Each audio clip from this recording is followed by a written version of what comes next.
Ya, selamat pagi Bapak. Dengan Bapak siapa? Boleh disebutkan namanya ya. Kita sambil double check, lihat nama sama tanggal lahir ya. Kemudian saya Nurse Dika akan melakukan pemeriksaan fisik kepada Bapak. Tadi Bapak masuk ke rumah sakit karena nyeri ya, misalnya ya. Pasien ini mau kasusnya apa ini? Peritonitis. Appendicitis. Oke ya, karena ada nyeri berarti suspek kita adalah misalnya pasien ini appendicitis. Oke, setelah itu kita inspeksi tadi ya. Kita lihat wajahnya aja sudah kesakitan ya. Kita lihat usia dia dulu. Berapa kira-kira faktor risiko pasien yang mengalami appendicitis? Biasanya usia muda ya, pertengahan karena misalnya pola makan ya. Oke, terus kemudian misalnya usianya 40 tahun ya, 40 tahun. Oke, terus setelah itu kita lihat apa lagi? Oke Bapak, kita buka ya Pak ya. Sambil kita lihat tetap dari head to toe ya. Kita lihat konjungtiva dia anemis atau tidak. Bapak boleh bola matanya ke atas gitu ya. Kita lihat, oh sudah mulai anemis ya. Artinya pasien mungkin sudah 3 hari ini gitu ya, pola nutrisinya tidak tercukupi ya. Terus kemudian apalagi yang harus kita kaji, dimulai dari pencernaan atas ya, misalnya tidak ada gangguan penerang, terus pasiennya juga mencoba meringkuk ya atau melindungi daerah nyerinya. Jadi selanjutnya kita melakukan TTV, pasti diawali TTV ya. Kita melihat apakah pasiennya nyerinya ini bisa meningkatkan tekanan darahnya ya. Jadi yang biasanya sebelumnya tekanan darahnya 110 gitu ya per 70, karena ada nyeri appendicitis ini jadi 140. Artinya kan nyerinya luar biasa ya, sampai seluruh pembuluh darahnya itu mengalami vasokonstriksi. Oke, setelah kita TTV, kita dengarkan suara nafasnya bagus, vesikuler ya, kemudian suara jantungnya, bunyi jantung 1, bunyi jantung 2 normal ya, lubduk. Kemudian habis itu kita lihat bagian lihat bagian perutnya ya. Kita harus nutupin seperti ini ya, jadi privisitasnya tetap terlihat. Kita bagi abdomen ya menjadi berapa kuadran tadi? 4 atau 9 ya. Nah, kalau appendicitis dia lokasinya di kanan bawah ya. Yang kita lihat dulu kita lihat dulu apakah ada permasalahan yang lain ya. Tapi kita lihat bentuknya misalnya cekung ya, kemudian tidak ada penonjolan umbilikus ya. Kemudian apalagi tidak ada spider nevi ya. Terus kemudian tidak ada tadi karena perutnya tidak asites, jadi dia tetap langsing ya, tidak gumbung, tidak buncit ya, tidak buncit ya. Terus kemudian habis itu kalau appendicitis sekarang kita auskultasi dulu ya. Mana auskultasinya? Stetoskopnya.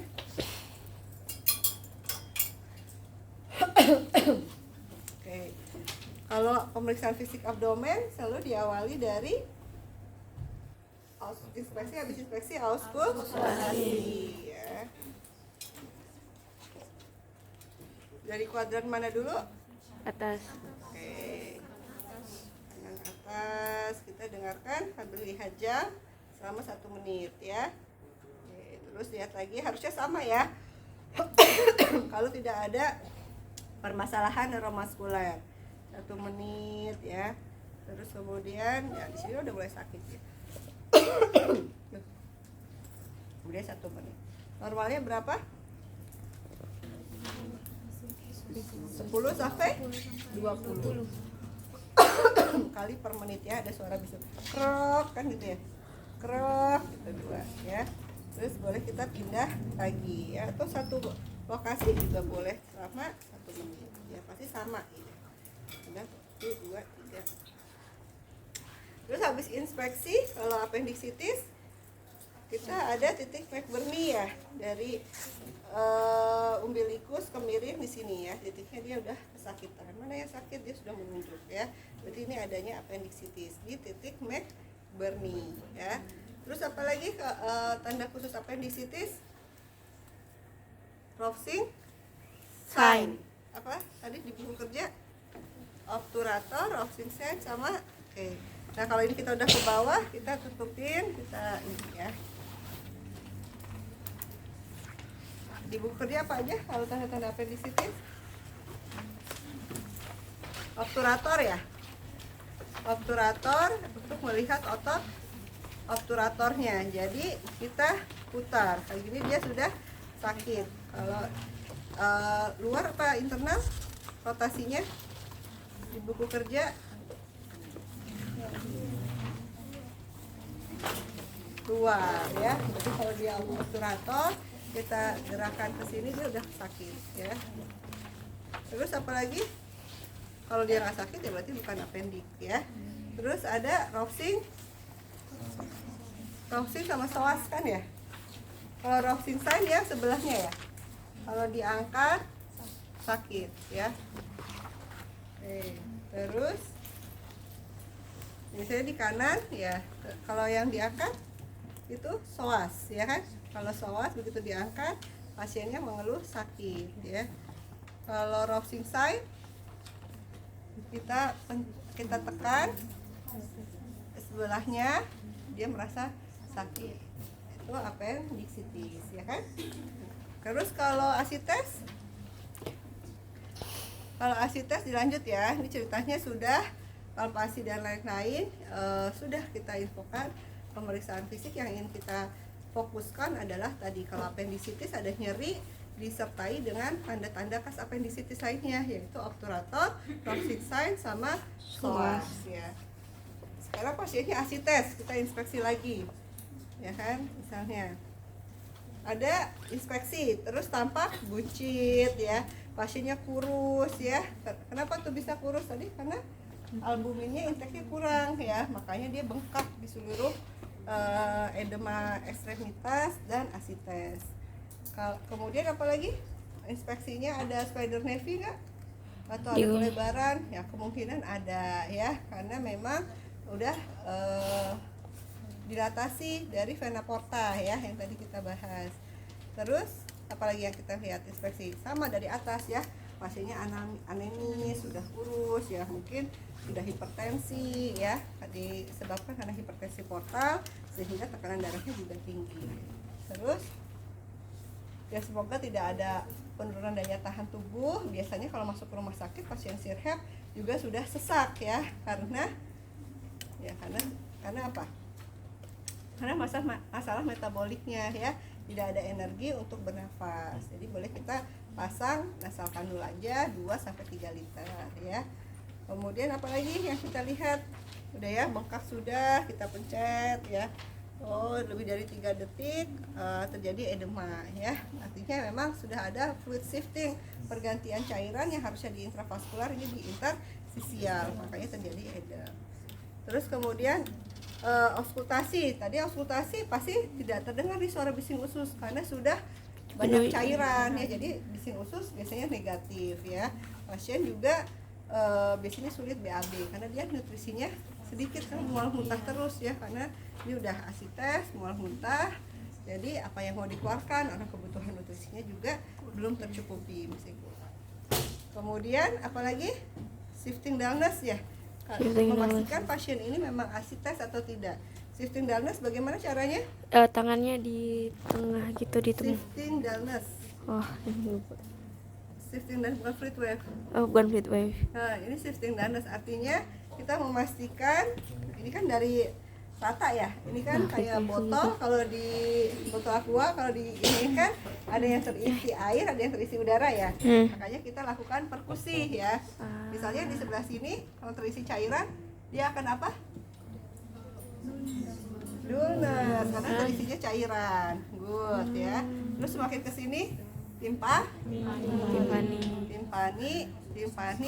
di sini dullness. Nah, kalau asites ya nanti kita titikin nih. Misalnya di sini dullness ya. Kalau kita nggak asites ya nggak ada suara adanya cairan ya. Jadi sama semuanya ya, karena kita nggak ada penumpukan cairan ya. Begitu di dullness di sini timpani kita kasih tanda pulpen ya. Bisa pulpen ini sebagai tanda nih udah ada mulai cairan di sini ya. Tuh. Ada dari perubahan dari dullness ke timpani. Setelah itu pasien miringkan. Miringkannya mau ke sebelah kita apa ke sebelahnya? Boleh ya, tadi kan sudah ya. Misalnya mau di sini, ini juga boleh timpani, dullness, berarti kita tekankan di sini. Ini juga pasien dimiringkan ke arah kita. Ya, pasiennya harus ini agak challenge nih karena pasiennya udah begah sesak ya, jadi nggak bisa. Nah, ini harus kita miringkan. Nah, di sini saya dimiringkan ya. Kita ngulangin dari sini. Ini jadinya apa? Jadinya apa? Dullness semua ya, karena ada cairan yang dari sini pindah ke sini ya. Jadi udah dullness semua ya. Seperti itu konsepnya ya. Nah, ditambah lagi pemeriksaannya ada fluid wave. Fluid wave itu tangannya pasien kita kita pegang, terus kita lakukan gerakan. Di sini ada lentingan seperti perpindahan cairan ya. Itu berarti ada asites ya. Kalau lemak dia kan tidak ada ya. Ya, lucu juga. Tapi kalau pasien asites dia ada airnya ya. Bahkan kalau kayak CHF dia sampai krepitasi, di sini udah makanya harus pakai kateter atau forceps. Nah, itu asites ya. Jadi kalau asites 2 yang harus teman-teman lakukan pemeriksaan fisik fokusnya, fluid wave dan shifting dullness. Terus kalau pemeriksaan hepar apalagi? Tadi kan sudah ya, shifting dullness, terus inspeksi, auskultasi sudah, terus sekarang kita palpasi ya kan ya. Nah, palpasi untuk meningkatkan kenyamanan karena akan menimbulkan refleks pasiennya kaki kanannya ditekuk, jadi akan mudah palpasi dalam. Kalau dia harusnya teraba atau tidak hepat? Tidak. Ya. Tetapi kalau pasien sirosis hepatis atau pankreatitis udah penurunan berat badan baru bisa keraba ya. Jadi tarik dalam ya.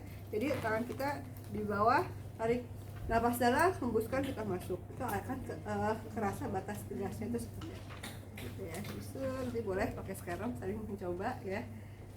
Terus kalau di apa lagi yang di situ yang di buku kerja? Palpasi dangkal ya seperti ini. Kalau palpasi dalam yang tarik nafas langsung masuk ya, seperti itu. Terus apa lagi? Di manual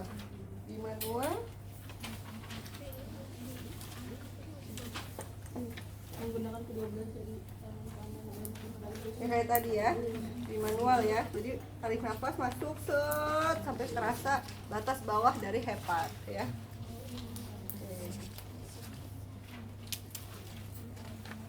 Terus apa lagi?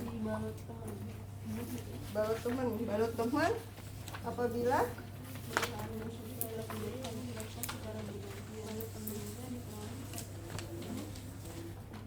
palpasi dinamika secara berbeda tadi mengaku itu ada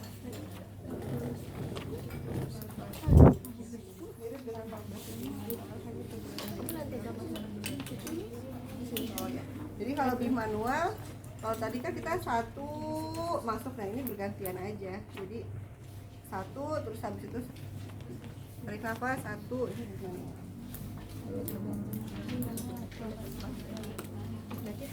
Terus palpasi khusus menggunakan ujung-ujung jari telunjuk. Oh, ini rectal tuse atau vaginal itu ya. Jadi kalau pasiennya konstipasi gitu ya, ada masalah eliminasi, kita pakai sarung tangan, kita adusnya kita masukkan jari kita untuk melihat adanya impaksi ya. Jadi ada feses gitu ya. Ini ada nggak ada ya di sini ya. Jadi kita pakai sarung tangan, pakai pelumas, masuk set, udah sampai mana tuh, nanti pas kita lihat di sarung tangan kita, misalnya ada darah kah, ada feses kah, ya, itu rectal tuse. Kalau vaginal tuse kayak ini ya, kayak pembukaan ya, di mata hati. Terus,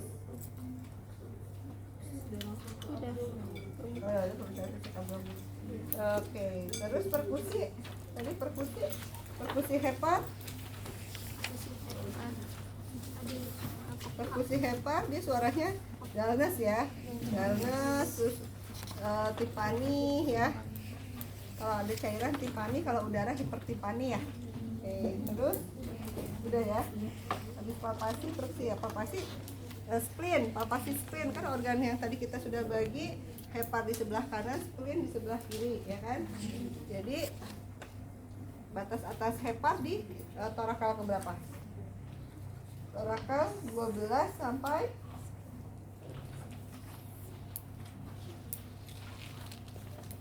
11 sampai 12.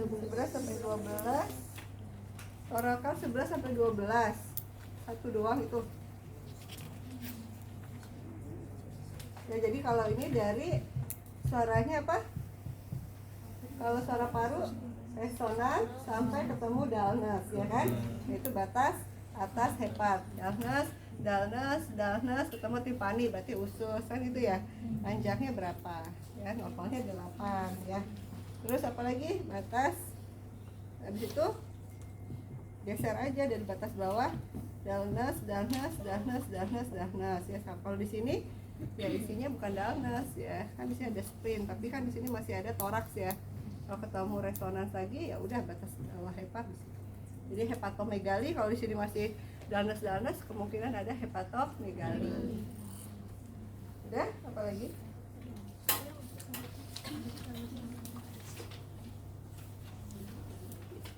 Udah ya. Jadi palpasi lebih ke arah nyeri dalam sama nyeri dangkal, lebih parah nyeri yang mana? Dalam. Dangkal ya. Kalau Dalam. di dangkal aja dia sudah nyeri, apalagi nyeri lebih dalam ya. Kalau nyeri dangkal yang enggak, begitu kita shoot, oh berarti nyerinya kan tidak nyamanan ya. Makanya tarik nafas, baru kita ke dalam ya normal ya. Kalau nyeri dalam ada ketidaknyamanan, tapi kalau baru dipegang, aduh udah nyeri banget ya, berarti sudah ada peradangan ya sampai ke peritoneum. Jadi nyeri dangkal dulu, baru nyeri dalam. Udah ya, gitu aja ya.